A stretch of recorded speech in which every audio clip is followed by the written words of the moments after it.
Hi guys, it's me again, Maricha Petrasky. And don't forget to visit our website for more recipes. And for today's video, we are going to make Filipino cassava cake with custard topping.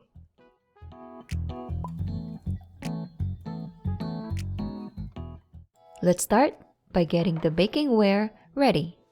Brush 1 to 2 tablespoons of softened unsalted butter in the baking dish.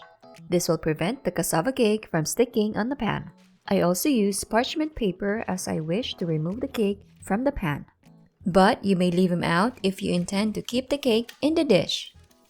Then set it aside for later. I'm using frozen whole cassava that I thawed a day before. I break them in half to expose the hard stem in the center.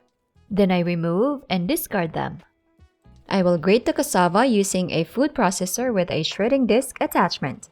You may skip this chapter and go straight to the mixing part if using store-bought grated cassava.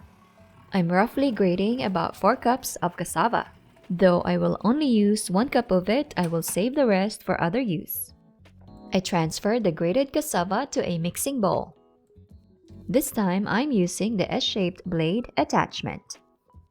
Then I scoop 1 to 2 cups into the container. Then pulse them into fine texture.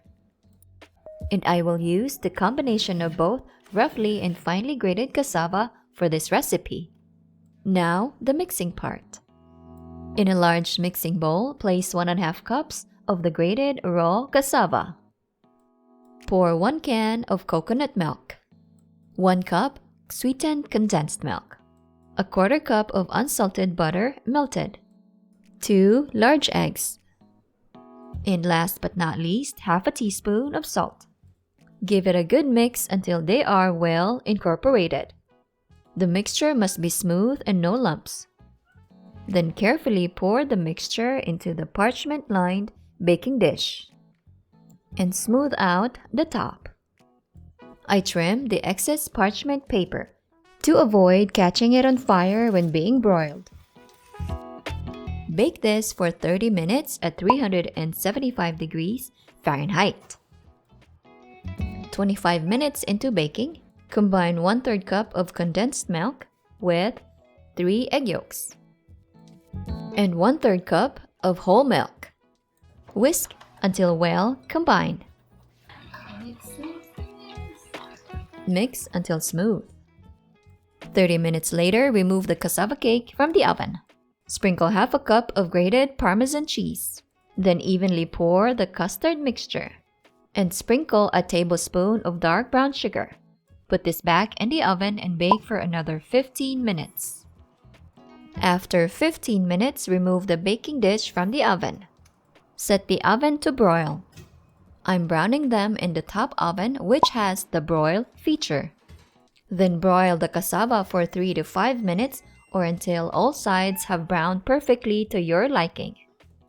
When done, you may insert a stick in the middle.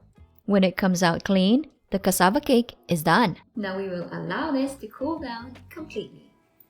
Then later, run through a butter knife on all sides. Sprinkle a pinch of kosher or flaky salt. There you have it, my Filipino cassava cake. Best served when warm. Enjoy and thanks for watching! Ta-da!